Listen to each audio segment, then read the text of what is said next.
Kisah Abu Dujanah, sahabat yang membuat Rasulullah menangis. Abu Dujanah Simak bin Harasa merupakan salah satu sahabat Nabi Muhammad SAW yang sangat taat pada Allah SWT. Pria yang berasal dari kabilah Khazraj ini hidup serba kekurangan. Kisah hidupnya membekas di hati Rasulullah. Bahkan, Rasulullah pernah menangis setelah mendengar cerita kelaparan yang dialami keluarga Abu Dujanah. Suatu hari, Rasulullah menegur Abu Dujanah karena setiap usai menjalankan ibadah salat subuh berjamaah, dia langsung pulang ke rumah. Abu Dujanah tak pernah menunggu pembacaan doa yang dipanjatkan Rasulullah selesai. "Hai, apakah kamu ini tidak punya permintaan yang perlu kamu sampaikan pada Allah SWT sehingga kamu tidak pernah menungguku selesai berdoa? Kenapa kamu buru-buru pulang begitu? Ada apa?" tanya Nabi. "Ya Rasulullah, kami punya satu alasan," jawabnya. "Apa alasanmu? Coba kamu utarakan," perintah Nabi. "Begini, rumah kami berdampingan persis dengan rumah seorang laki-laki.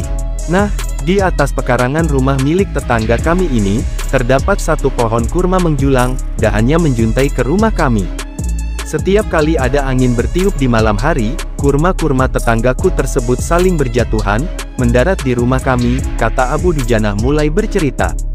"Ya Rasul, kami keluarga orang yang tak berpunya. Anakku sering kelaparan, kurang makan. Saat anak-anak kami bangun, apapun yang didapat, mereka makan. Oleh karena itu, setelah selesai salat, kami bergegas segera pulang sebelum anak-anak kami tersebut terbangun dari tidurnya. Kami kumpulkan kurma-kurma milik tetangga kami tersebut yang berceceran di rumah, lalu kami haturkan kepada pemiliknya," sambungnya. Abu Dujanah melanjutkan, "Suatu saat dia terlambat pulang ke rumah.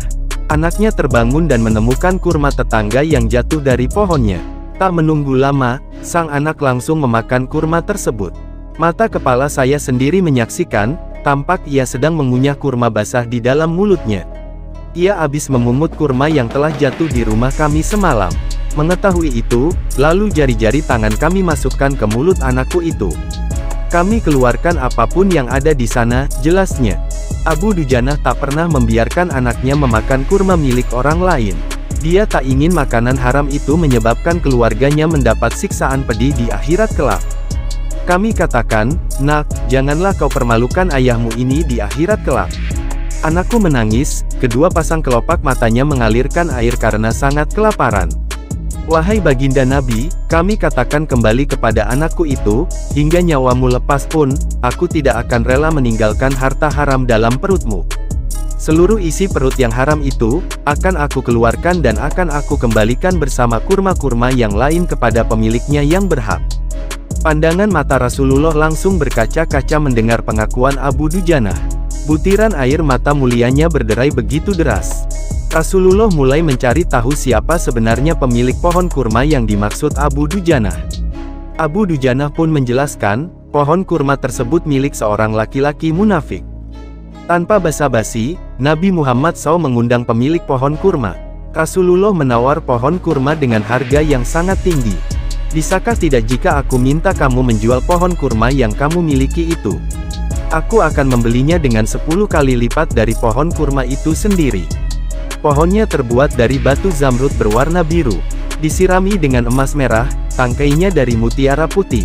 Di situ tersedia bidadari yang cantik jelita sesuai dengan hitungan buah kurma yang ada," kata Rasulullah.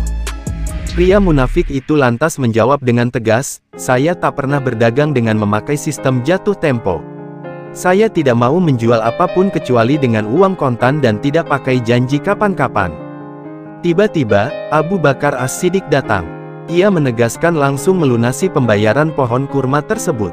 "Ya sudah, aku beli dengan 10 kali lipat dari tumbuhan kurma milik Pak Fulan yang varietasnya tidak ada di kota ini, lebih bagus jenisnya," ujar Abu Bakar. Pria munafik terlihat sangat kegirangan.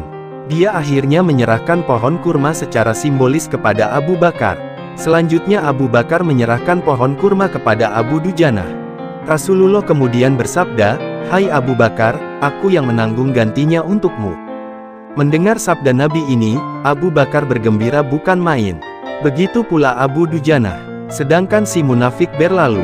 Dia berjalan mendatangi istrinya, lalu menyampaikan kisah yang baru saja terjadi. "Aku telah mendapat untung banyak hari ini.